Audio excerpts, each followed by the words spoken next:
အခန်းလေးမှာအတိတ်တင်ရမယ်တရားတွေအကြောင်းဒီပေါ်อ่ะဟာနော်ဒီလောက်ရှိတယ်ဒီနေ့ဘီကအတိတ်မတင်တော့ဘူးအရင်တင်ပြီးသားဘီတွေနဲ့ပဲဒီဆက်လေးကြည့်အောင်မယ်နော်ဘီကအလုံးပေါင်း9လုံးကျန်သေးတယ်ပြီးရင်ဒီအားတော့သူလေ့ကျင့်ရမယ့်စကားလုံးလေးတွေပေါ့ပြီးရင် lesson 1ကကျန်တဲ့ဟာလေးနည်းနည်းပြောမယ် unit 4မှာတော့ဒါပဲနော်ဘီတစ်ခေါက်တော့ပြန်နှွေးမယ်နော်လှမင်းနဲ့ဖတ်ပေါ့ b f m p d t n l g k h g t x 很好那图底下里只要老拍开几门脑 R O L E U V I A R O L I N N N O 对很好ဒီနေ့ကအတစ်တင်မဲ့ဒါက IA လို့ရည်ရနော်တို့အရင်နေ့ကတင်မှုတာဒါကြတော့ AI တော့ဘယ်လိုဖတ်ခဲ့လဲ I ဟုတ်တယ် I V ပေါ်လိုက်ပြောရအောင်နော် I ကြတော့ဗစက်ကျေကနေကျင်တော့ဗစက်လေးသေးခါနော် I လို့ပြောကြည့်ပေါ့ I ကျေကနေကျင်လာဘာလို့လဲ A ကဗစက်ကျေတယ်နောက်ကကြီးကဗစက်ကျင်ရတယ်အဲကြောင့် I ကနေ E ကိုပြောင်းတဲ့အတွက်ကျေကနေကျင်လာရတယ် I ဒီနေ့က IA ဆိုတော့ကျင်းရာကနေကျေသွားမှာနော် I က E A က R ဆိုတော့ ER ရာလို့ထားမယ်ရာလို့ထားတယ် ya ဟုတ်တယ်ညာကျင်းရာနေကျဲသွားမယ်နော်အရင်နေ့ကတင်ခဲ့တာ I ကျဲရာနေကျအောင်ပါ I ဒီနေ့ကညာဒီနေ့တင်တဲ့တရားဟာတွေအားလုံးကလေ I နဲ့စတယ်အရင်နေ့ကတင်ခဲ့တဲ့ဟာ तू ကတစ်ဖွဲ့လို့မှတ်ထားရ तू ကကျတော့အားဟာတယ်နေဖတ်တာကောင်းတော့တာလေမြန်မာလိုပြောရင်ဆိုရင်တော့ဒီနေ့တင်မဲ့ဟာနောက်တစ်ဖွဲ့ဖြစ်သွားပြီဒီနေ့တင်မဲ့တရားဟာအားလုံးကရေးလို့ရှိရင် I နဲ့စပြီးရေးရတယ် I ပါရင်ရေးတံပါမယ်အကောင်လုံးကရေးတံပါတယ်ဒီနေ့တင်မဲ့တရားဟာအားလုံးက I နဲ့စရေးပေါင်းရင်ခွဲပေါင်းလို့ရတယ် I က E A က R မို့လို့ E R ရဆိုပြီးတော့ပေါင်းလိုက်လို့ရတယ်ကိုအပါလို့ခေါ်အားဖားလို့ပေါင်းလို့ပဲဒါ E R ဆိုရလို့ပေါင်းလိုက်လို့ရတယ်နော်နောက်တစ်လုံးဒါဘာနဲ့ပေါင်းတာလဲ e nè ဟုတ်တယ် E နဲ့ A နဲ့ပေါင်းတာနော် I ကကြတော့ E လို့ဖတ်ရတယ် E က A လို့ဖတ်ရတာ E A ဆိုတော့ရဲလို့ဖတ်မယ်ဘယ်လိုဖတ်မလဲ chia ရဲ chia အဲ့တော့မိကပါစက်ကျင်ဒီလိုအရန်မဟရအောင်အဲကနည်းနည်းပိုဟာအဲ့တော့နည်းနည်းကျင်းရ a နေဟာမယ်အဲဆိုရဲ chia 对ဒါပေမဲ့ညာကပိုကျယ်နော်ညာဘာလို့လဲအားကပိုကျယ်လို့နော်မြဲကြတော့à ဘယ်လောက်မကျယ်တော့ကိုနေ့ကတင်ခဲ့တာကြတော့ EI လည်းတင်ခဲ့သေးတယ် EI ကဘယ်လိုထားလဲ I EI က A လို့ထားရတယ် E က o A n I က E ဆိုတော့ A I อืม n အဲ့ဒီ A ကြတော့ကျေရနေကျင်သွားတယ်နော်ပါစက်ကိုသိထားကြည့် A ကျေရနေကျင်သွားအခုကမြဲမြဲကျင်းရနေကျဲသွားနော်သူကဟိုပြောင်းနေဆိုတော့ကိုကသတိထားပြီးမှတ်ရမယ်နော်အရင်တင်ခဲ့တာ AI အခုက I အရင်တင်ခဲ့တာ EI အခုက I ဒါပေမဲ့ဒီနေ့တင်တဲ့ဟာရဲ့အားလုံးက I နဲ့စဖြစ်တဲ့အတွက် I နဲ့စရင်ခွဲဖက်မယ်လို့တော့မှတ်ထားလိုက်ရတယ် I က E A က R ဆိုတော့ E R ညာ I က E E က A ဆိုတော့ E A ရဲလို့ခွဲဖက်မယ်နော်နောက်တစ်လုံးဘာနဲ့ပေါင်းတာလဲဒီနားကနေခွဲလိုက်မယ် I ရင်းနဲ့အောင်းနဲ့ပေါင်းတာ o အော on င်း nè ကိုကြည့်နော်အောင်းက A ရပါစေအကျယ်ကြီးဟာရအောင်း O ကစုပါတွေ့လား o အောင်းတော့ရှေ့ o မှာရီးပါလာတော့ဒီလိုပါစေချင်းလေးကနေကျthì ယ်မယ်ပြီး on ရင်ပြန်ဝိုင်းမယ်ရီးအောင်ဆိုတော့ on မြောင်ပါစက်က ya 3မျိုးဖြစ်သွားပြီနော် I ကဒီလိုချင်းလေး A ကကျယ်ကြီးဟာမယ် O ကလုံးလုံးလေးဖြစ်သွားမယ်ရီးအောင်မြောင်ya ဟုတ်တယ် chi on yom ဟုတ်ပြီ နောက်တစ်ခါ IU ဆိုတာ IOU လေက O ကိုဖြောက်ပြီးတော့ရေးလိုက်တာနော် I က E လို့ဖတ်ရတယ်နောက်က OU က O လို့ဖတ်တယ်အဲ့တော့ O E O ဆိုတော့ Yo လို့ဖတ်တယ် E O 对IU ကိုတွေ့ရင်အလယ်မှာ O ပါတယ်ဆိုတော့ကိုယ့်ဟာကိုသိရမှာပေါ့နော်သူက O ကိုဖြုတ်ပြီးတော့ရေးထားနော် EO Yo 有有နောက်ကတစ်ခေါက်မှလည်းဖတ်အောင်နော် ER Ya 呀呀 EA Yeah 耶耶 EO Yao 摇摇 EO Yo 悠悠ဆက်ဖြုတ်ခိုင်းဖတ်ကြည့်အောင် 一啊呀，一耶，一凹摇，一一欧喏，老师，ဟုတ်တယ်一欧有 Yao 很好အဲ့တော့ဒီစလုံးတွေကရင်းနှီးနှစ်နည်းရှိတယ်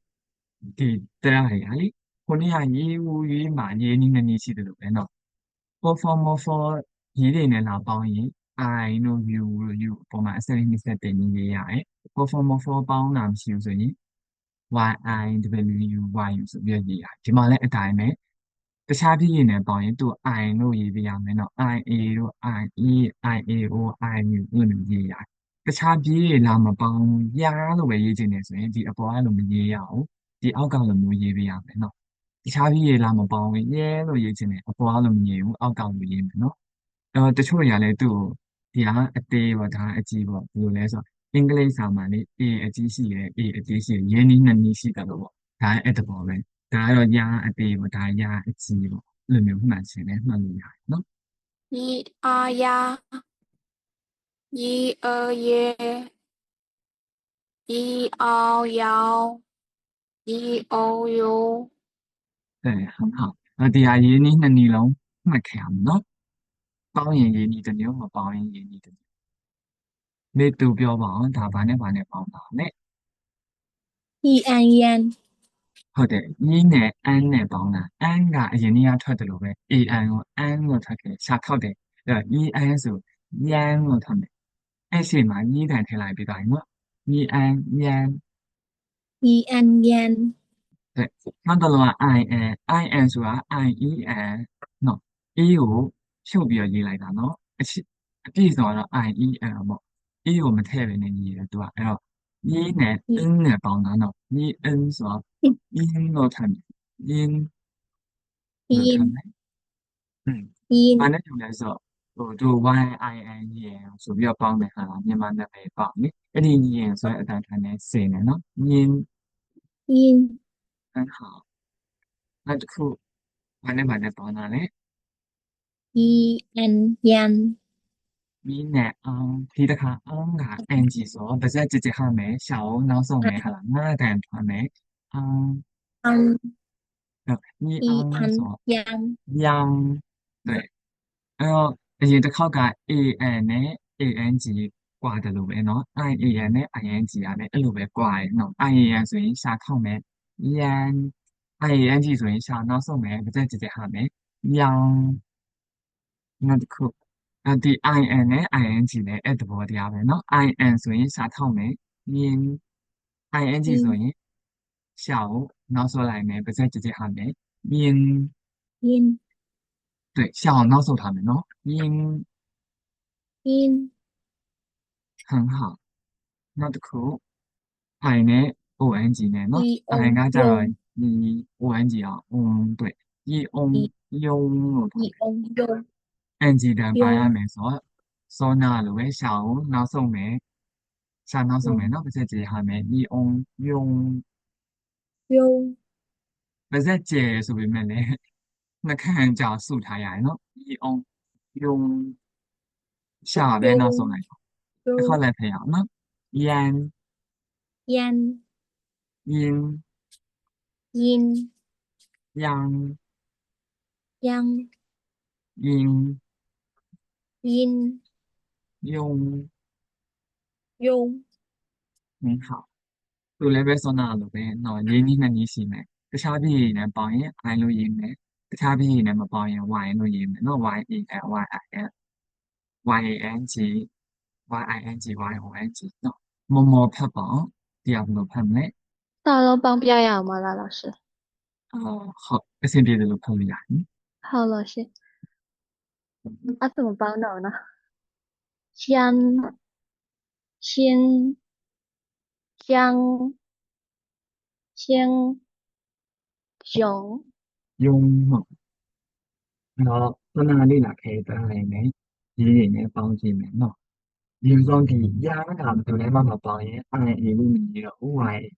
နော်ဒီများနဲ့ပေါင်းတယ်ဆိုရင် I လို့ရေးမှာအခုကဘယ်လိုမှမပေါင်းတဲ့အချိန်တော့ Y A လို့ရေးရာကိုတိတ်တိတ်ပြန်ပြန်လိုက်မယ်ရာရာ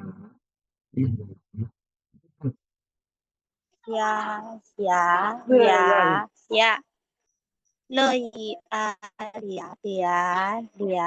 呀，ရှေ့ကလနောက်က I A ကကျတော့ရာလို့ထည့်ရတယ် I A ကိုရာလို့တမ်းမထွက်တတ်ဘူးဆိုရင် I က E A က R ဟုတ် E I ရာအဲ့လိုပြန်ပေါင်းလိုက်ရနော်တခါလေးတက်တယ်ဆိုရင်တော့ I A ကရာရှေ့ကလနောက်ကရာဆိုတော့လေရာလျာလို့ထည့်မယ်နော်လျာလျာလျာလျာ乐意啊呀，好ဒါကကြီးနဲ့ရာနဲ့ပေါင်းတာလေကြီးရာကြီးရာဒီကြားကလေမြန်မာစလုံးဒီကြားနဲ့ဆင်နေဆိုပေမဲ့မတူဘာကွာလဲဆိုတော့လေဒီကြားမှာသူကကြားဆိုပြီးတန်ပြောလိုက်တော့ရေးတန်တိတ်မပေါအောင်ဖြစ်နေတရုတ်စကားကြားကနောက်မှာရေးတန်တော်တော်လေးတိကျတသားလေးပိုင်နောက်မှာရာဆိုတဲ့အတန်လေးပိုင်ကြားနောက်မှာရာနဲ့ဆိုရမယ်ကြားကြားမဖတ်နဲ့G E R 加，对ဒီနောက်ပိတ်လေးကရနဲ့ပိတ်ရမယ်နော်ကြားနောက်တစ်ခုဒါဘာနဲ့ပေါင်းတာလဲ七 E R ဟုတ်တယ်ချီးနဲ့ရာနဲ့ပေါင်းတာဆိုတော့ချီရာချာချဟုတ်ပါဘူး E R 恰，很好ဒီအတန်ထွက်တွေကိုဟိုမြန်မာလိုမမှတ်ဘူးနော်ချီးကလည်းတို့တိခဲ့ပြီးပါပြီချီးလို့ဖတ်မယ်ဒီနောက်ကရာကလည်းရာလို့ဖတ်မယ်တိခဲ့ပြီးပါပြီဆိုရင်ချီယာချာဖြစ်အောင်ကိုယ့်ဘာသာပဲပေါင်းလို့မယ်နော်ကထာတိပါဆိုရင်တရားရတယ်အဲ့တော့မြန်မာလိုရေးကြအောင်နော်စိတ်ထားပဲမှန်လို့ရတယ်နော်ချီယာချာနောက်တစ်ခုတရားကကြတော့ဘာနဲ့ပေါင်းတာလဲ西呀下，ဟုတ်တယ်စီးနဲ့ရာနဲ့ပေါင်းတော့စီယာရှာဟုတ်ပါဘူး西呀下，对非常好练练太极啊呀呀，嘞呀，鸡呀加，七呀恰，西呀沙，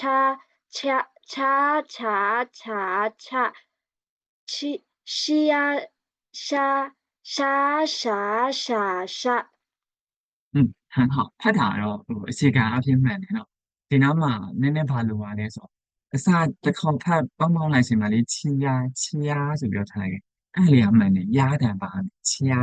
နောက်တော့ချာမဟုတ်တော့ဘဲနဲ့ချာဆိုပြီးတန်းထားလိုက်ချာဆိုရာတန်တိတ်မပါလာတော့ပေါ့ချာလို့မထားဘဲနဲ့ချာရာလေးပါအောင်နော်ချာအပေါ်ကြောင်းဆိုလည်းပဲကြာလို့မဖတ်ဘူးရပါဘူးနော်တစ်ခေါက်လောက်ပြန်ဖတ်ကြည့်နော်ကြာ 鸡呀加，七呀恰，西呀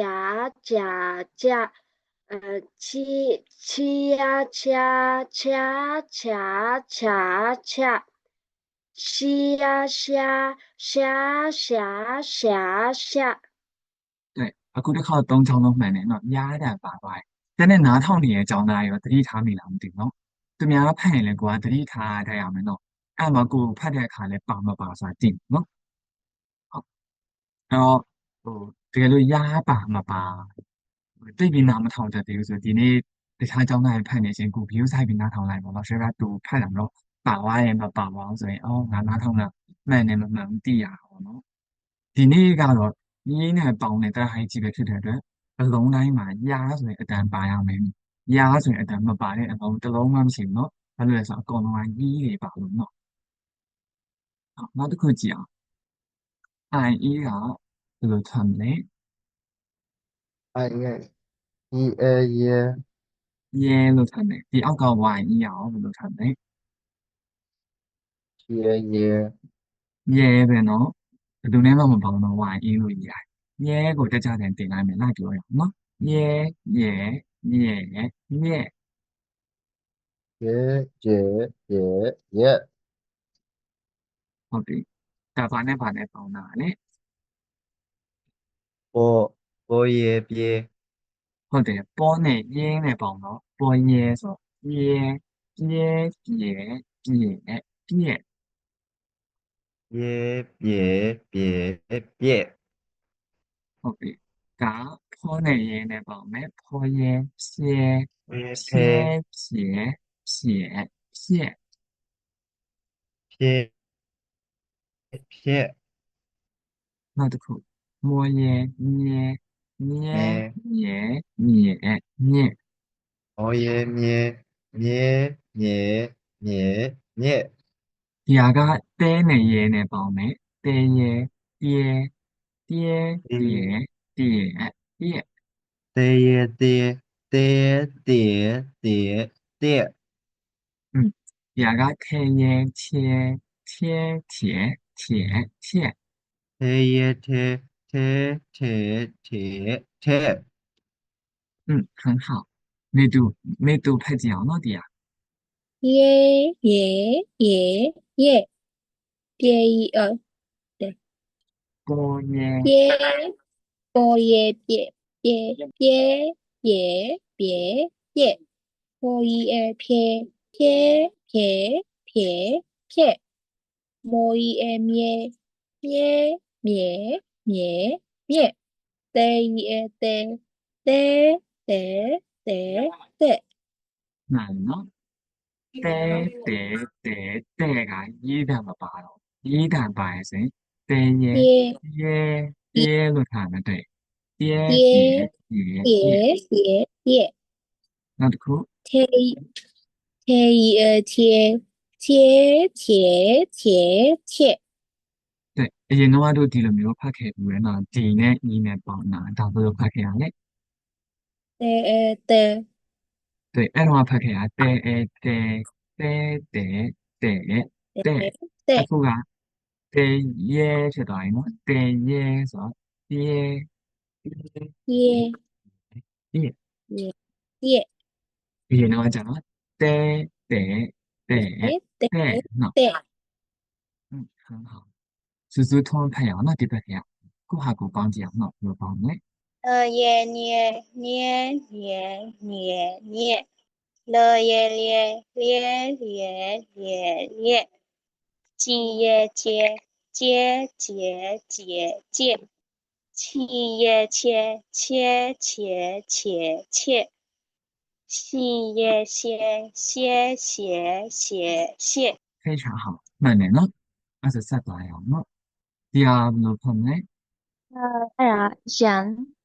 ဒါက e နဲ့အောင်နဲ့ပေါင်းတယ်ဆိုတော့ e အောင်ရောင်းလို့ထင်呃တာ要ရောင်းကိုတက်ကြတယ်တင်လိုက်မယ်ရောင်း要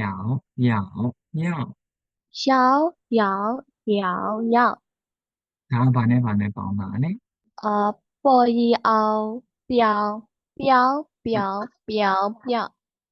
ဟုတ်တယ်ပေါ်နဲ့ရောင်းနဲ့ပေါင်းတော့ပေါ်ရောင်း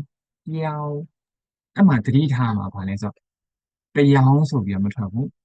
ပြောင်းအရင်ပနဲ့ရောင်းအရင်မခွဲဘူးနော်ပေါ်ရောင်းပြောင်းပြောင်းပြောင်းပြောင်း飘飘飘飘， ဟုတ်ပြီဖောနဲ့ပေါင်းမယ်ဖောရောက်ဖြောင်းဖြောင်းဖြောင်းဖြောင်းဖြောင်း飘飘飘飘飘飘。뭐네가 저 뭐이喵喵喵喵喵。 တဲနဲ့ပေါင်းမယ်တဲရောက်ပြောင်းပြောင်း屌屌屌对要调调调调调，特要敲敲敲敲敲，你要尿尿尿尿尿，你一奥了了了了了，四一奥叫叫叫叫叫， ဒီအတန်လေးခဏတတိထားမယ်နော်ခြေကကြာလာကြီးလို့ထွက်ရတယ်အဲ့လိုမျိုးကြီးလို့ထွက်တဲ့အချိန်မှာရှာအဖျားလေးမတော့ရအောင်ရှာအဖျားကိုတော့မြင်ကြီးဆိုပြီးဖြစ်သွားတယ်ရှာအဖျားကိုအောက်ချထားမယ်ဒါရှာအဖျားလေးဒီအဖျားလေးအောက်ချထားတော့ရမှာဒီလိုနေရာမျိုးနော်ဒီနောက်ကျတဲ့နေရာမျိုးကအပေါ်လေးကိုတွားကပ်လိုက်ကြီးဒီအားကောင်တွားအရင်ရဲ့နောက်ဖက်ကအားကောင်အပေါ်နားလေးကိုကပ်မယ်နော်ကြီးအဲ့ကြီးရောက်ဆိုတော့ကြောင်းကြောင်းလို့ထားမယ်နော်ရှာဖျားတယ်မပါဘူးနော်ကြောင်းကြောင်းကြောင်းကြောင်း四一奥叫叫叫叫叫，ဟုတ်ပြီနောက်တစ်ခုချီရောက်ချောင်း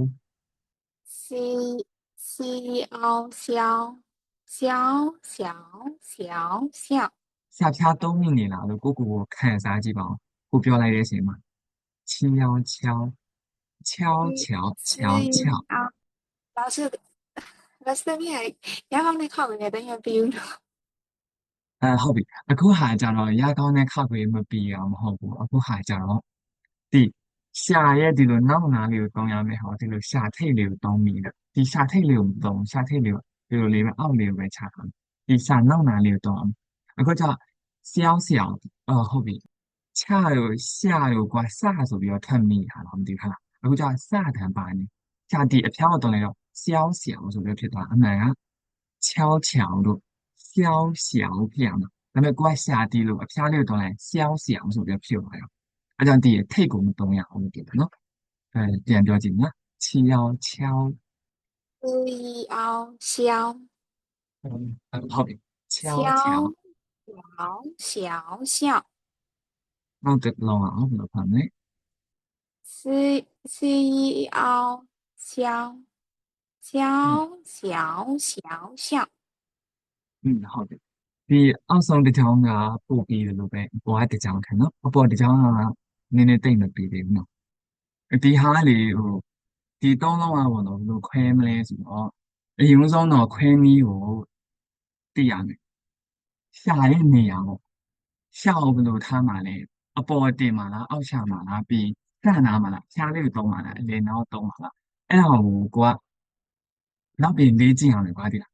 သူများပြောတာကိုနားထောင်ပြီးလိုက်လေ့ကျင့်မယ်ဒါပေမဲ့ကိုလေ့ကျင့်တဲ့အချိန်မှာကွာရမ်းပြီးတော့လိုက်ပြောရဲဆိုရင်မှန်ဖို့ကတိတ်မတိချောင်းဒါပေမဲ့ဒီရှာကိုဘယ်လိုထားရမလဲဆိုတာတိလို့ရှိရင်မှန်ဖို့ကပို့ပြီးတော့ရာခိုင်နှုန်းနီးပါးပို့တိချောင်းပါကွာအရင်အားမကုန်ကွာရှာကိုဘယ်လိုထားရမလဲမသိဘဲနဲ့လိုက်ပြီးတော့ရမ်းလေ့ကျင့်နေဆိုရင်အချိန်ကြီးအကြာကြီးကုန်တာပေါ့နော်လူလည်းပြင်နေတယ်။နောက်ရွှေပြပြနေလမ်းကိုမှတ်ထားရဆိုလို့ရှိရင်နည်းနည်းပို့ပြီးတော့မြန်ဆန်နဲ့ပြီးသွားနိုင်တာပေါ့နော်။နောက်ရွှေလည်းအခုမြန်မာစကားပြောရင်မပြီးသွားဒီတန်เนี่ยပြောတဲ့ခိုင်ကြရင်တတိမထားမြင်လေငယ်တည်းကမပြီးခဲ့အောင်ဆိုဒါပေမဲ့တရုတ်စကားလေ့လာတဲ့အချိန်မှာကျတော့ပြီးအောင်ပြောနိုင်တယ်တရုတ်စကားပြောရင်ဒီအတန်ကြီးလုံးဝမပြောဘူး။ဘာလို့ဆိုကိုကတရုတ်စကားစပြီးတော့လေ့လာပါပြီဆိုတော့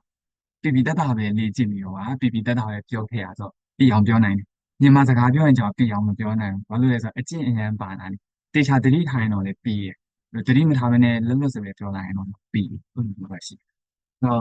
ကိုကတရုတ်စကားစပြီးတော့လေ့ကျင့်နေရအောင်နော်အနီးမှန်လားမှန်တယ်လေ့ကျင့်မယ်ဆိုလို့ရှိရင်ကိုနောက်တစ်ချောင်းလုံးပြီးသွားနိုင်တယ်နော်အစမှာကိုကနီးမှန်လားမှန်တယ်မလေ့ကျင့်ဘူးဆိုရင်နောက်ဆိုရင်အကျင့်ပါသွားနိုင်တယ်နော်အားကြောင့်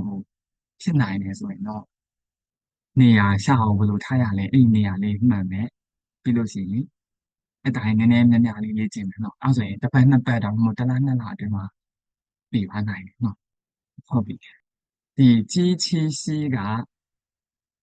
그 똥세대하면서 와 뒤로 리버 다 아웃가 በ자의 아웃 찬နော်ဒီမှာမေးစီရှိတယ်ပေါ့ဒီကပါဇက်အပေါ်အားကောင်းပေါ့ဒီအလယ်မှာရှာရှိဟုတ်ရှာကိုဒီလိုမျိုးလေးပဲရှာထားမယ်ခုံလေးပေါ့အရင်မခုံတာလေးရရှာဒီလိုလေးပဲအတန်ထက်တာကဘယ်နာထွက်ရမှာလဲဆိုဒီနေရာကနေထားတော့ရှင်းမြားထိုးပြထားတဲ့နေရာနော်ဒီရှာအဖျောက်လုံးဝမတုံးရအောင်အောက်မှာပဲရှာထားဟုတ်ရှာအဖျားနဲ့တုံးရဆို TTC ဆိုပြီးဖြစ်သွားလိမ့်မယ် TTC ဆိုရှာဖျားတုံးမိနေကိုက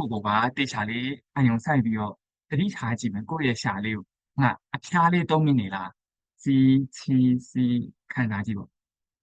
ဒါမှမဟုတ်အရှာအဖျားကိုလုံးဝတစ်မင်တစ်ခါအောက်ချထားလိုက်ပါပြီးရင်နည်းနည်းခုံလိုက်ပေါ့ဒီနားလေးနဲ့ပြောကြည့်ချီချီချီပြီးရင်ဒီလိုဒီအပြားလိုက်ကိုတုံးလို့ရတယ်ကွာဒီလားဒီတနေရာလေးနဲ့ပဲထိရမယ်လို့မဆိုလို့ရှာဖျားတော့မဖြစ်အောင်ဒါပေမဲ့ဒီနေရာနည်းနည်းအပြားလိုက်တုံးပြီးတော့ပြောလို့ရတယ်ချီချီချီအဲ့တော့မှချီကိုအရင်လေးပြင်ပါတော့ပြီးရင်ဒီဘက်ကရောင်းနေတာပေါ့မယ်ဒီရောင်းဆိုဒီရောင်းပြောတဲ့အချိန်မှာလေဟုတ်ကိုတန်းလေးပဲဆက်ရမယ်နော်ရောင်းရောင်းရောင်းရောင်းချီရောင်းဆိုရောင်းရောင်းရောင်းရောင်းနော်ချီရောင်းရောင်းရောင်းရောင်းရောင်းထပ်ပြောခိုင်းနောက်တစ်ခါတော့ပြောကြည့်မယ်အခုဖြစ်ဖြစ်မပြီးလေကိစ္စမရှိဘူးနော်နောက်မှဖြစ်ဖြစ်ချင်းလေးတင်ပြနော်အခုတစ်ခါတော့ထပ်ပြောကြည့်ပါဦး鸡脚叫နောက်တစ်ခုချီရောင်း西凹消消小小笑西凹消消小小笑 โอเคမပြီးတာဒီအလဲကတစ်လုံးပဲเนาะဒီအလဲကတစ်လုံးလေးပဲအားရဆိုင်ကလေးကျင်ရတယ်เนาะဒီအပေါ်ကတစ်ခုနဲ့အောက်ကတစ်ခုပါစင်เนาะဒါလေးသတိထားဒီကမပြီးရဲ့လူများဟုတ်များเนาะစနနီးတဲ့အတိုင်းလေ့ကျင့်ပါတော့နောက်တစ်ခုကကျတော့ရိုးလို့ဖတ်ရမယ်เนาะအိုင်ယူကရိုးလို့ဖတ်တယ်သူများနဲ့မပေါင်းဆိုရင် YOU လို့ရေးမယ်เนาะအမှန်ကဒီ IU ဆိုတာလည်း IOU ကိုဖြုတ်ထားเนาะဒါပေမဲ့ Y နဲ့ရေးတဲ့အခါကျတော့ဒီ O ကတော့ဖြုတ်ခဲ့ကြမလို့ O ပါထည့်ပြီးတော့ရေးเนาะမေတူဖတ်ပါအောင်ဒီဟာယုံเนาะတကြလည်းတင်လိုက်မယ်ယုံယုံယုံယုံ有မောနဲ့ယုံနဲ့ပေါင်းတာလေမောယုံညုံညုံညုံယုံယုံနောက်တစ်ခုတဲနဲ့ယုံနဲ့ပေါင်းတယ်တဲယုံ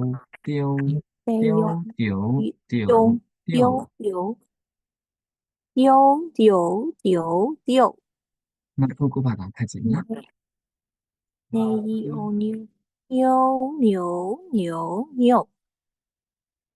ဒီဘက်မှာဖတ်ကြည့်အောင်ဒ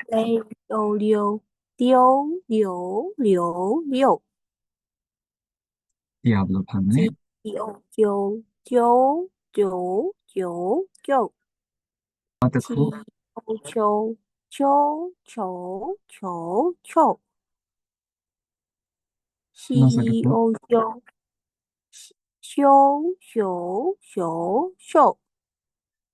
很好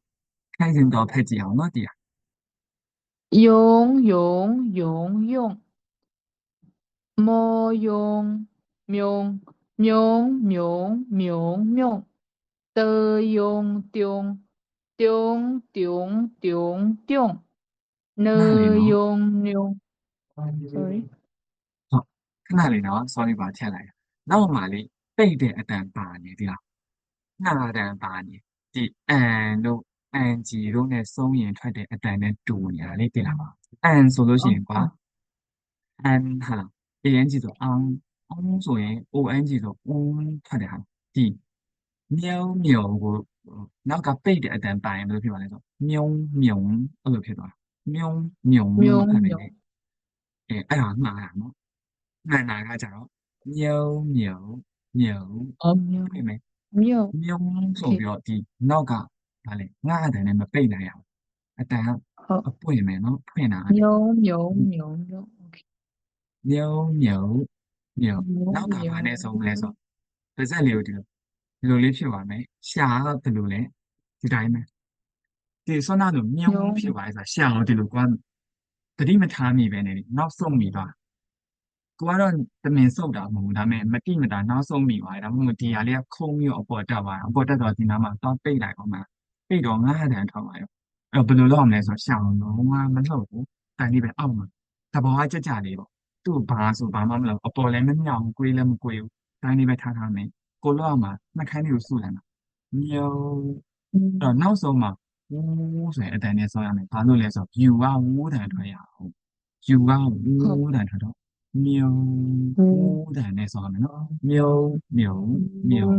မြုံ မြုံ ရှာ မြုံ လေးရဒီတိုင်းလေးနဲ့အောက်လေးမှာမလှုပ်ရအောင် ဟု ။ပြ တ် န်ပြောကြည့်မလား ဟုတ်မောယုံမြုံမြုံမြုံမြုံမြုံတယုံတုံတုံတုံတုံတုံနေယုံညုံ ။ Sorry နော်။လောက်ရှင်းမှားပြီးတော့ပြေးလိုက်ပြီ။ကိုယ့်ကိုယ်ကိုသတိထားကြည့်နော်။ငါနှာတန်ပါနေလားလို့လေ။နှာတန်မပါအောင်သတိထားပြီးပြောမယ်နော်။ပြုံးပြုံး လေ ဆိုနှာတန်ပါနေ။ရှာကိုအပေါ်မမြောက်ထား တုံ အောင်နော်အောက်ပဲချထားမယ်နော်။ တယုံတုံ ယုံ တ ဆိုတွေကမှား တ သွား ယုံတုံ ယုံလို့မ တ ထည့်ရအောင် ယုံ ယုံလို့ထည့်ရမယ်ယုံ တုံတုံတုံတုံတုံနေယုံညုံညုံညုံညုံညုံညုံ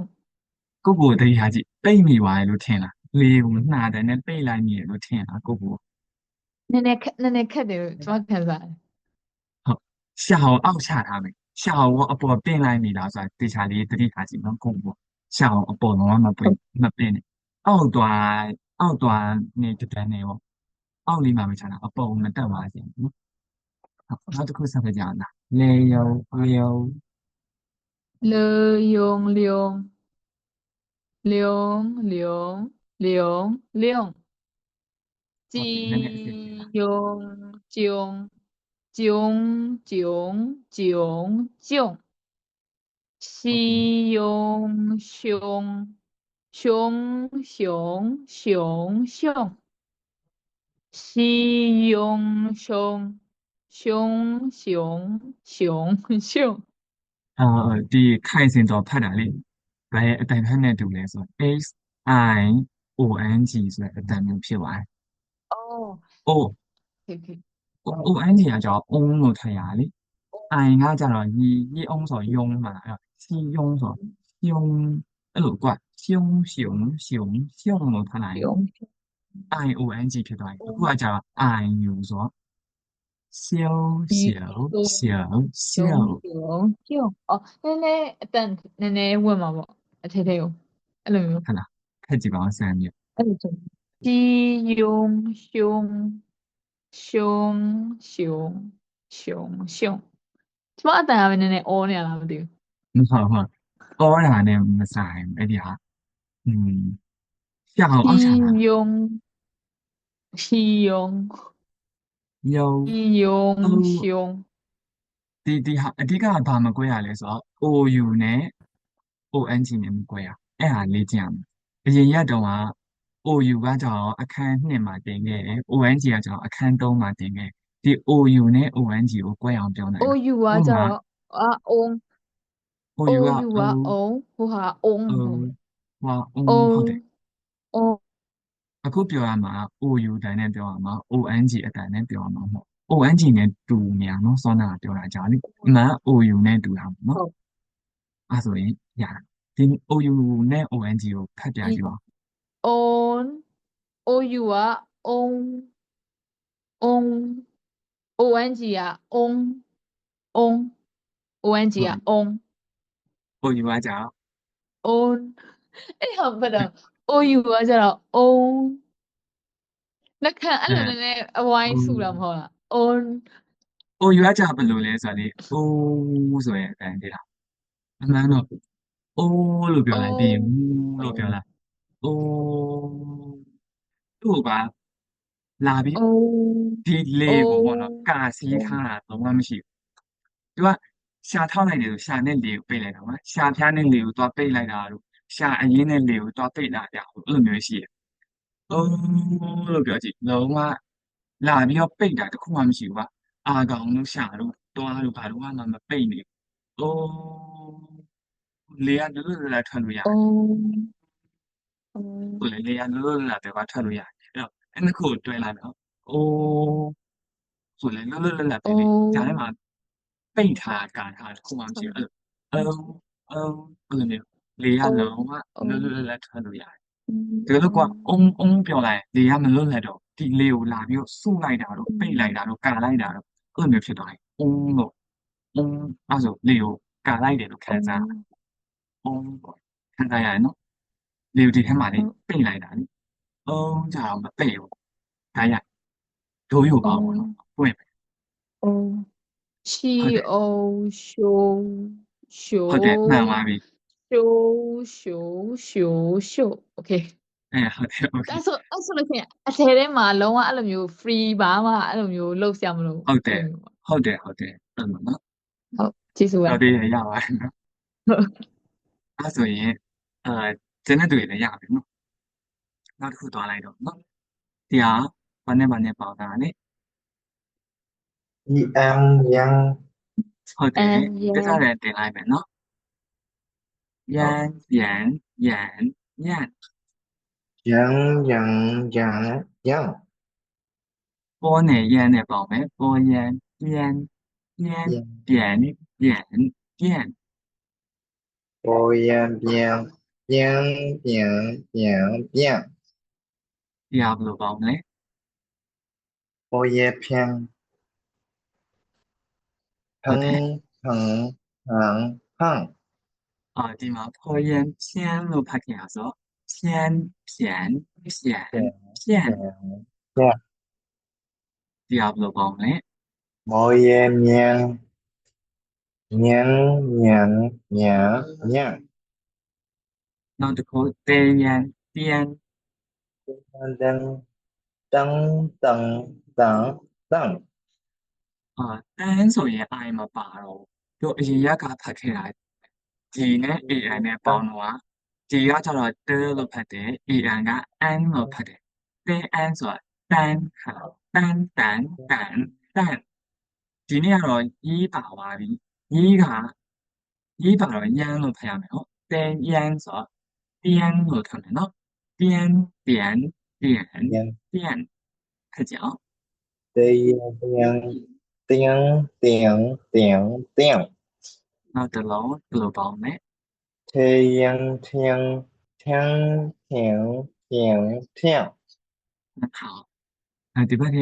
နောက်တစ်ခုတော့တီရာသေးကိုဖာတာပေါင်းကြည့်အောင်နော်ဒါဘယ်လိုပေါင်းမလဲ 年年年年年年，雷安年年年年年，吉安家将将将将将将将，西安乡乡乡乡乡，西安乡乡乡乡乡。很好ဒီနဲ့စီနဲ့တိုင်းမကွဲဘူးဆိုပေမဲ့ကွဲတော့ကွဲတယ်နော်အဆင်ပြေလုံးဝမကွဲရဲ့ထဲမှာမပေါအောင်နော်ဟုတ်很好နောက်တစ်ခုသွားရအောင်နော် IN ကရင်းလို့ထည့်ရမယ်နော်ရင်းကိုတက်ကြတယ်လေးခုတင်လိုက်မယ်ရင်းရင်းရင်းရင်း 赢赢赢赢， ပေါ်နဲ့ရင်းနဲ့ပေါင်းမယ်ပေါ်ရင်ပင်းပင်းပင်းပင်းပင်း 波音冰冰冰冰冰， ဒီမှာဗာတိတ်ထားရမလဲဆိုတော့ရှေ့ရဟာနဲ့မတူပါရှေ့မှာဆိုရင်ပေါ်ရဲဆိုပြဲဟလားပေါ်ရန်ပြန်ပြန်လို့ပြီးပြဲလို့ကြောင့်ရရစ်တန်တို့ရပင်တန်တို့နဲ့ဆင်တာမျိုးဖြစ်သွားရင်မြန်မာစကားနဲ့ရှင်းလိုက်ဒီမှာတော့ပေါ်ရင်ကိုပြင်းဆိုပြီးတော့မှရရစ်တန်ထည့်ပြီးတော့မဖတ်ရအောင်ပင်းလို့ပဲထားရမယ်ဒါပေမဲ့ညီးတန်လေးကမတိမတာနည်းနည်းလေးပဲပါတယ်သူ ပြင်းဆိုပြီးမှဖတ်အောင်နော်အဲ့ဒါတတိထားမယ်နော်ပေါ်ရင်ပင်းဒါမဲ့မြေးတယ်နည်းနည်းလေးမစိုးစားဘူးလေပါပင်းပင်ပင်ပင်波音兵兵兵兵兵， ပေါ်ရင်拼拼平平片波音拼拼平平片，ဒီမှာတော့ဒီရေးတာနည်းနည်းပို့ပြီးတိတာရယ်နော်အပေါ်မှာတဲ့ဆိုင်ရပ်ပင့်တယ်နဲ့တော်တော်လေးစင်သွားတယ်နော်နောက်တစ်ခုမတိတာတော့ဘူးမော်ရင်မင်းမင်းမင်းမင်းမင်း波音兵兵兵兵兵， ဒါဘယ်လိုပေါင်းလဲ 雷音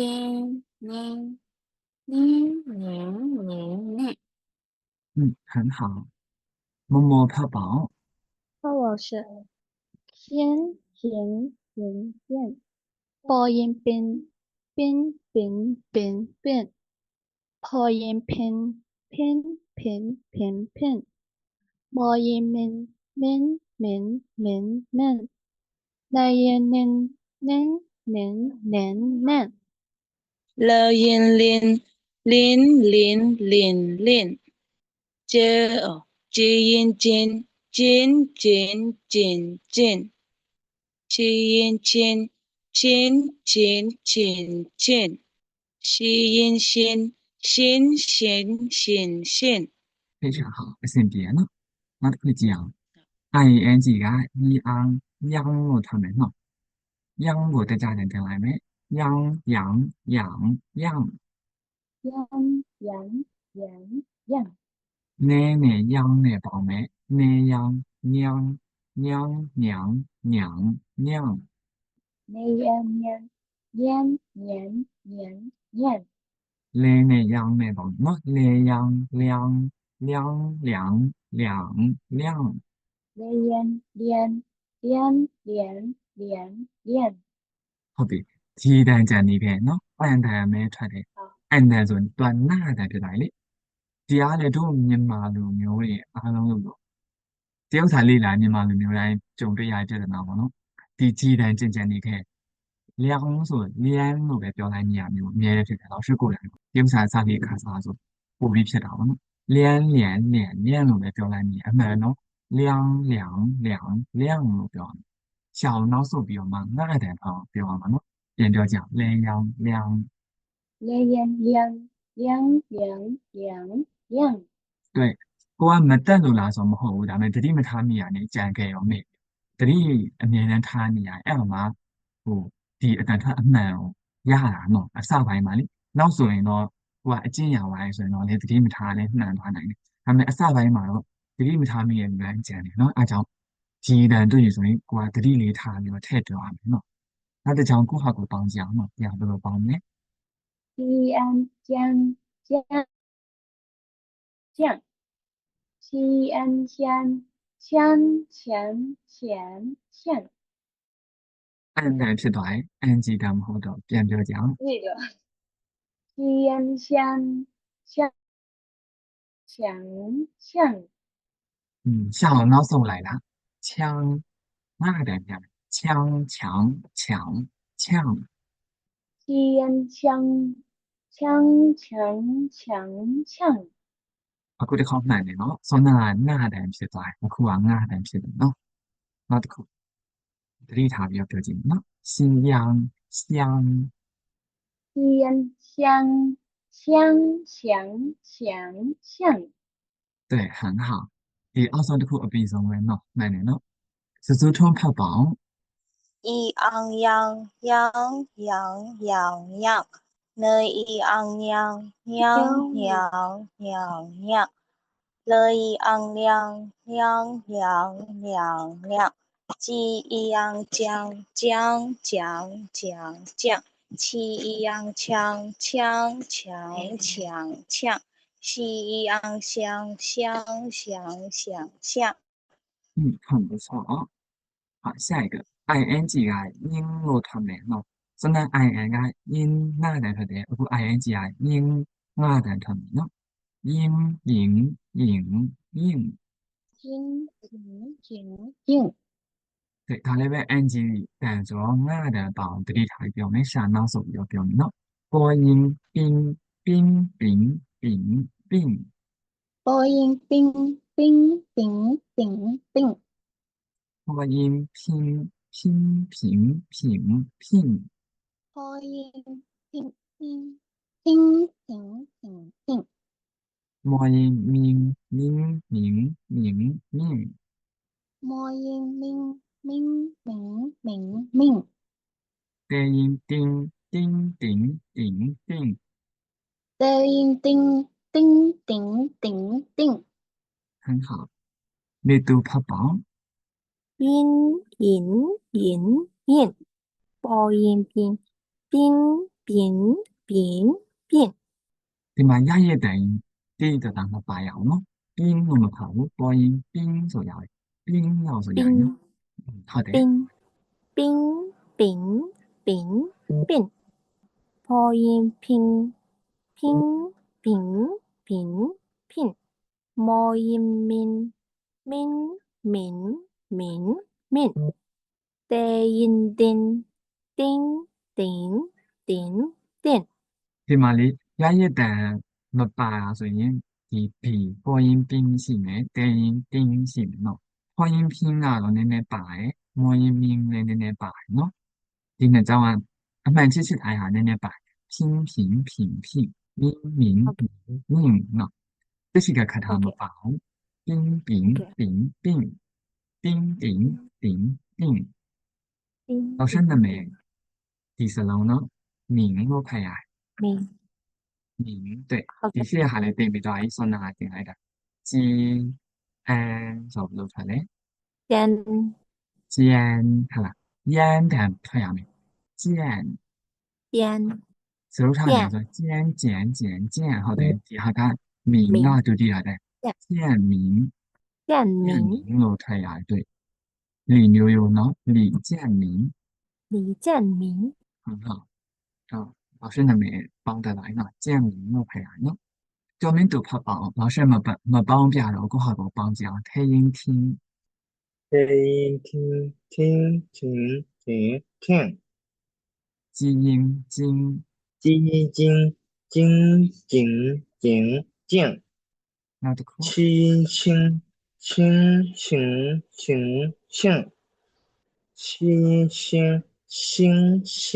星星，很好，那都可讲。I O N G 啊，I E O N G 啊，on 说 E on 用我睇下没呢？用我再加上进来，用用用用。用用用用，鸡呢用呢帮呢鸡用囧囧囧囧囧，用用用用用用，那个七用穷穷穷穷穷，用穷穷穷穷穷，ဒီမှာဗာတိထားမယ်ဆိုတော့အိုင်ပါတဲ့အတွက်ဤတန်ပါအောင်ပြောရမယ်အဲ့တော့ယုံဆိုတဲ့အတန်ပါအောင်ပြောမယ်ယုံဖြစ်ရမယ်冲冲冲冲冲ဆိုရင်ဤမပါတော့သူက穷穷穷穷ယုံဆိုတဲ့အတန်လေးပါနေရမယ်နော်穷穷穷穷ပြောကြအောင်穷穷穷穷，凶凶凶凶凶凶，တရားလောက်ဖတ်ပြမှာ老师拍表ဟုတ်ဟုတ်ဖတ်ရအောင်နော်ယုံ有有有有有有，九九九九九九，秋秋秋秋秋秋，秋秋熊熊熊熊。ဆိုတော့ဒီမှာတစ်ခါတလေကြာရင်ဒီငါးတန်လေးကြံသွားမျိုးပဲရှိနော်ရှင်းရှင်းရှင်းရှင်းရှင်းရှင်းတစ်ခါလောက်球球球球球球，很好ဒါဆိုရင်ကုန်သွားပြီနော်ဒီနေ့တင်လိုက်တဲ့တက်ဟာကြီးအလုံးကြီးရဲ့တက်ဟာကြီးတက်ကြတယ်ပေါင်းတာပြီးသွားပြီဒါကကြတော့ကြီးပါနဲ့ကြီးမပါနဲ့ကိုတစ်ချက်တော့နှိုင်းချင်ပြီးတော့ဖက်ကြည့်အောင်နော်ခါလေးကြာရင်ကြီးပါနဲ့မပါနဲ့ကိုကနှိုင်းချင်မျိုးဆိုရင်မှားပြီးတော့ဖတ်တယ်နော်အပေါ်ကလဲနဲ့အားနဲ့ပေါင်းတာရဲ့နော်လဲအားလာဟုတ်လားလာလာလာလာ အောက်ကလဲနဲ့ယားနဲ့ပေါင်းနော်လဲယာလျာလို့ခတ်မယ်လျာလျာလျာလျာနော်ဒီဘက်မှာကကြာထဲနဲ့နဲ့ပေါင်းနော်ထထထထထအောက်ကထဲနဲ့ရဲနဲ့ပေါင်းတာနော်ထဲရဲ贴贴铁铁铁好第二题ဖတ်ပါဦး လေအားလာလာလာလာလာလေအားလျာလျာလျာလျာလျာထဲထဲအေတီထဲအေတီထဲထဲထဲထဲထဲယာထဲယာထဲဟုတ်ပါထဲ耶ထဲ好对切切切切很好ဒီက老師們幫ပြတော့ထပ်ဖြိုးခိုင်ဖက်ကြအောင်ရမလား 猫嗷猫猫毛毛毛猫一嗷喵喵喵喵喵北欧东东东东东北有丢丢丢丢丢對非常好တခြားကျောင်းသားရောဒီဟာရမလားအောင်းနဲ့ယောင်းနဲ့ဒါကကြောင့်အုံးနဲ့ယုံနဲ့နော်ရရင်နောက်တစ်ခုတော့မယ်နော်လဲလဲဖက်ကြည့်အောင် 波安班班班班班，波一安边边边边边，雷安啷啷啷啷啷，雷一安亮亮亮亮亮。对非常好အိုင်တန်လည်းပါတယ်အန်ဂျီငါတန်ထွင်ရမယ်နေရာမှာလည်းငါတန်ဖတ်သွားရင်ဟုတ်ဟာဟာဒီဟာစနာတင်ခဲ့တဲ့အတန်တွေကိုသုံးပြီးတော့စကားလုံးတွေဖြစ်လာပြီနော်စမ်းဖတ်ကြည့်မယ်ဒီဟာလေးကဘာနဲ့ဘာနဲ့ပေါင်းတာလဲဆိုတာအရင်ပြောပါအောင် 西呀ဟုတ်တယ်စီးနဲ့ယားနဲ့ပေါင်းမယ်ဘယ်လိုပေါင်းလိုက်မလဲ虾စီယာရှာစကားထပ်တင်လိုက်မယ်下下很好တဆင့်စီဖတ်မယ်နော်ကိုကဒီဟာကြီးကိုအလုံးလိုက်နေကြည့်လိုက်ရင်ဘာမှမသိဘူးပြီးတော့ကိုကရမ်းဖတ်လိုက်တယ်အဲ့ဆိုမှားသွားပြီဒီရှေ့ကတစ်လုံးလေးကိုပဲကြည့်လိုက်ဒါလေးကစီလို့သိရမယ်အရင်ဆုံးဟုတ်ပြီဒါစီနောက်က I နဲ့ A နဲ့ A ကတော့အားလို့ဖတ်ရတယ် I ကရေးလို့ဖတ်ရဆိုတော့ဒါရေးအားရဆိုတာသိလိုက်ရမယ်နော်ရှေ့မှာစီနောက်ကယာစီနဲ့ယာနဲ့ပေါင်းလိုက်မယ်စီယာရှာအဲ့လိုလေးအရင်ပေါင်းထပ်ကြည့်မယ်နော်လက်တမ်းမဖတ်ဘူးနော်ရှာဆိုတာသိပြီးတော့ရင်တက်ကြတယ်၄ခုဆိုလိုက်အောင်မဟုတ်ဆိုရင်ကိုကတက်ကြတယ်လက်တမ်းဖတ်လိုက်မှားသွားနိုင်တယ်ရှာရှာရှာရှာစရုပ်ထားတယ်ဆိုတော့နောက်ဆုံးကရှာကိုယူလိုက်မယ်ဒါဆိုရင်ရှာပြပြီဒီနောက်ကတစ်ခုကဘယ်လိုဖတ်လဲ雨雨တတိယတယ်နော်下雨下下雨的一地ဟုတ်တယ်ဒီနောက်ကဟာဘယ်လိုပေါင်းလဲ特一耶铁နှစ်ခုပြန်ပြောလိုက်ဟုတ်တယ်ရှေ့ကတဲရင်တိနောက်ကထဲရင်ချီနှစ်ခုတွဲလိုက်တော့တိချီ地铁很好ဒီဟာကအရင်နေ့ကတင်လာတဲ့စလုံးเนาะဒါဘယ်လိုပေါင်းလဲ 坡嗯蓬ဒုတိယက蓬ဟုတ်တယ်ဖုံဖုံနောက်ကကြာဒီနေ့မှတင်လိုက်တာဒါဘယ်လိုဖတ်လဲ一欧有ဟုတ်တယ်အခါတည်းယုံမှန်းတင်တယ်ယုံလို့ဖတ်လို့ရတယ်မသိရင်ခွဲလိုက်ပေါ့နော် y က i နဲ့တူတူပဲဆိုရင်ရေးလို့ထားရမယ်နောက်က ou ကကြတော့ o လို့ထားရတယ်ဆိုတော့ဂျာထဲမှာအတားအဆီးမရှိတဲ့အတန်နော်ဘာမှမခံဘူးနော်ရေး o ဆိုယုံဒါမဲ့ဒီကဖော့ပြီးထားရတဲ့အတန်အပေါ်မှာတက်ကြတယ်မတင်တော့အဲ့တော့朋友朋友对မဆွဲရအောင်နော်朋友ဆိုတာဆွဲလိုက်မှာ朋友朋友对ဒီအတန်ခတ်တယ်လို့ခံစားရရင်လေ့ကျင့်နေရဘူးလို့လဲဆိုတော့ရှစ်တလုံးကိုရှစ်ရှည်ဆွဲလိုက်朋အဲ့ဆိုနောက်ကတူမှန်းတည်တာပဲဟုတ်朋友友အဲ့ရ朋友朋友ဒီဟာဘယ်လိုပေါင်းမလဲ么一恩年ဟုတ်တယ်တတိယလည်း年နောက်ကတလုံးက的一恩店，点烟点收他人说点缅甸缅甸，ဒီမှာတတိယတန်ကဗာတိထားမယ်ဆိုတော့တတိယတန်ပုံမှန်ဆိုရင်ညံအောက်ကျပြီးတော့ပြန်တက်တာဒါပေမဲ့စလုံးနဲ့ကိုရောက်သွားရင်ဒီနောက်ကတစ်ပိုင်းမထွက်ရအောင်လို့အရင်နေ့ကလည်းပြောခဲ့เนาะဟောဒီနောက်တစ်ပိုင်းကထွက်စီအောင်လို့ညံတူတူပဲထွက်ရပြီညံတက်ပြောရအောင်缅甸， ဟုတ်နောက်ကတစ်ခေါက်လိုက်လက်ဖတ်เนาะ西呀缅下甸，西呀下雨雨，下雨下雨飞地的一地，黑夜铁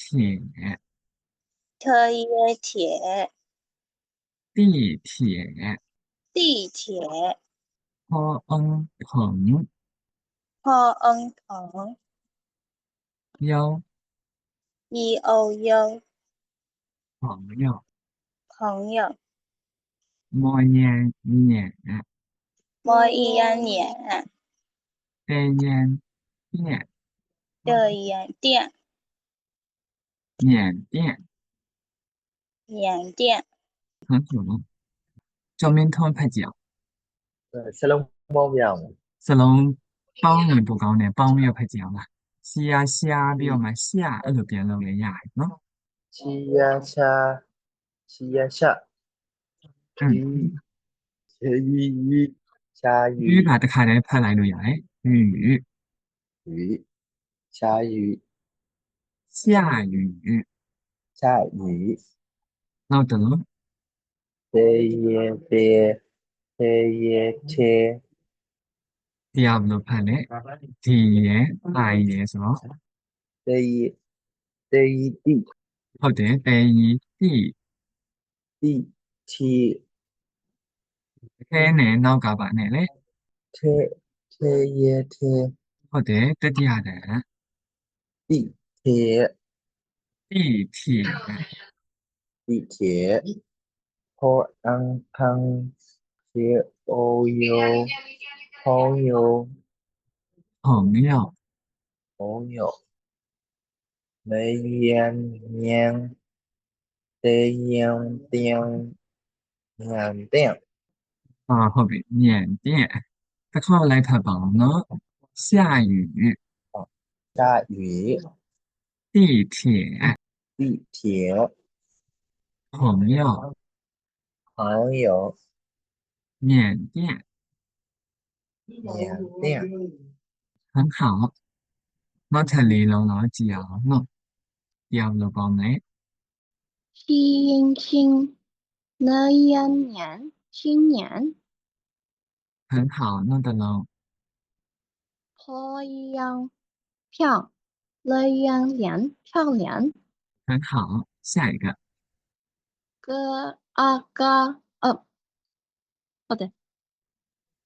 OT 有没高兴兴高兴对那个书游泳很好နောက်ကနေတစ်ခေါက်လောက်လိုက်ဖတ်ပြအောင်နော်新新星星年年呢样年新年新年破药票破要票烈阳亮了样样ပေါင်းလိုက်တော့烈阳亮ပေါင်းလိုက်ပြီမဲ့တကယ်တမ်းဖတ်ပြီဆိုရင်ဖော့ပြီးထားရမယ်နော်漂亮漂亮亮ဆိုပြီးတော့မဆွဲဘူးနည်းနည်းလေးထပ်ပြီးတော့တူလို့ရသေးလားအဲ့အတန်漂亮漂亮歌傲高个傲高心因性星星高兴高兴ဒီကပေါင်းလဲရတယ်မပေါင်းလဲရတယ်နော်游泳游泳တတိယတန်游泳游泳很好默默ဖတ်ပါအောင်ပေါင်းမြောက်好的ခဲ့အောင်နော် 老师好老师新鲜内延年新年，破阳飘，内延连飘连，高傲高，气阴先高神，ဆိုတော့ထားတယ်有高兴高兴ကြည်တံပါ高神 ပြောကြည့်အောင်高兴ကြည်တံစာနောက်ဆုံး高兴嗯高兴拥有对ဒီမှာလည်းပဲနောက်ကယုံမှာကြည်တံเนาะရှေ့ကကြောင့်အတားရှိမရှိတဲ့เนาะယုံယုံ拥有很好ရကြလားမရရင်ပြောเนาะ后亚野老师，ဟုတ်ဒီလေးခုကြည့်အောင်เนาะသုံးပချီဖတ်ကြည့်မလားဒီပထမဆုံးတစ်လုံးဘယ်လိုဖတ်လဲ摩阿妈နောက်တစ်လုံး摩阿妈妈妈ဒီတရားတဲ့မာမာ妈妈အဲ့တော့မောအားမာ摩阿妈နောက်တစ်လုံး摩阿妈မာ妈နောက်ဆုံးတစ်လုံး摩阿妈နော်မာမဒီဟာဘာပြောချင်တာလဲဆိုမောအားတူတူပဲကြီးကမောပဲလေးခုလုံးကားကလည်းအားပဲနော်လေးခုလုံးဒါပေမဲ့မတူတာကဘာလဲဆိုတော့တက်ကြတယ်မတူအဲ့တော့ဒီတန်နဲ့တရားတန်တူတူပဲတက်ကြတယ်ကွာရဲဆိုရင်အတိပဲကွာအဲ့တော့တက်ကြတယ်ကလည်းအရေးကြီးရယ်ဆိုတော့ပြောချင်တာနော်ကိုကမာလို့ပြောရမယ့်နေရာမှာမာလို့အမြင့်တောင်မရောက်ဘူးမာဆိုပြီးပြောမိတယ်ဒါဆိုရင်လွယ်လိုက်ကုံလျှော်ပင်လို့အမေလို့ပြောမယ့်ဟာကုံလျှော်ပင်လို့ပြောမိရမျိုးညင်းလို့ပြောမိရမျိုးဖြစ်သွားနိုင်တယ်နော်မာဒုတိယတောင်မလို့ပြောမိရင်လည်းဒါစုတာဖြစ်သွားရင်နော်အဲ့တော့တက်ကြတယ်ဟိုတိတောင်ပြောမယ်နော်တို့မြန်မာတွေကတော်တရားပေါ့နော်မြန်မာစကားမှလည်းတက်ကြတယ်ရှိရဆိုလေဒါပေမဲ့တို့မြန်မာစကားကတက်ကြတယ်တရုတ်နဲ့ရှင်လိုက်နည်းနည်းနှိမ့်နေတရုတ်အတန်တော့မမြင်ဘူးအဲ့တော့တရုတ်စကားပြောတဲ့အခါမှာတို့မြန်မာရမြင့်တဲ့တော့မမြင်ဘူးအတန်များနှိမ့်နေတယ်အဲ့အောင်မြင့်အောင်ဆွဲတင်တယ်နော်ကိုယ့်ရဲ့အတောင်တက်ကြတယ်မရှိရဲ့ဘာသာစကားပြောတဲ့လူတွေဆိုလို့ရှိရင်ပေါ့နော်အနောက်နိုင်ငံကလူတို့တခြားတက်ကြတယ်မရှိရဲ့နိုင်ငံကလာတဲ့လူတို့ဆိုသူတို့ပြောရင်ဒီတက်ကြတယ်တွေကမပြီဘူးရောက်တင်တဲ့တော့မရအောင်အခါကျရင်နားလည်မှုလွယ်သွားတာလို့ပါလို့ရှိဥပမာဆိုလို့ရှိရင်老师နဲ့老师တငယ်ချင်းနဲ့အထင်လွဲတာဘယ်မှာတစ်ခါတော့ဘယ်လိုလဲဆိုတော့သူ့ကိုမေးရအဲ့ဒီမျိုးမှာဘာစီးပွားရေးလုပ်ကြလဲမမေးသူကပြောမောင်ကြီးလုပ်တယ်မောင်ကြီးဆိုတာတိုးမွေးအင်ဂျီမောင်ကအမွေလေးကြီးဆိုတာအင်ဂျီမောင်ကြီးပေါ့လို့ဟုတ်တာတိုးမွေးအင်ဂျီလုပ်တာပါအဲ့နဲ့ဆက်ပြောပြီးတော့မှတိုးမွေးအင်ဂျီမဟုတ်သူပြောချင်တာမောင်ကြီးလို့ပြောချင်တာစီးပွားရေးကုန်ကူးတန်းရောင်းဝယ်ရေးလုပ်တာအဲ့ဒါအတန်ထွက်တွေကိုနှိုင်းချင်ကြည့်လိုက်နော်တကယ်ဖြစ်ရမှာမောင်ကြီးဒါပေမဲ့ तू ကစရုပ်ထတယ်ပြီးအောင်မပြောတော့ဘူးမပြောတော့ तू ပြောမောင်ကြီးဖြစ်သွားတယ်တစ်ဖက်လူကနားလဲရလုံးဝလွယ်သွားရောနော်အဲ့လိုမျိုးဖြစ်တယ်အဲကြောင့်ဒီကြကြတန်ပြီးအောင်လေ့ကျင့်ဖို့လုပ်မယ်နော်ဒါတော့ဒီ lesson 1နဲ့ဟာလေးပေါ့ရောက်ခုနင့်လို့ခိုင် tongue twister ပေါ့ရှာခလုံးတိုက်တဲ့စကားဒီဟာတော့အရင်တော့ဆိုလို့ကောင်းတဲ့ထဲမှာတော့မပါဘူး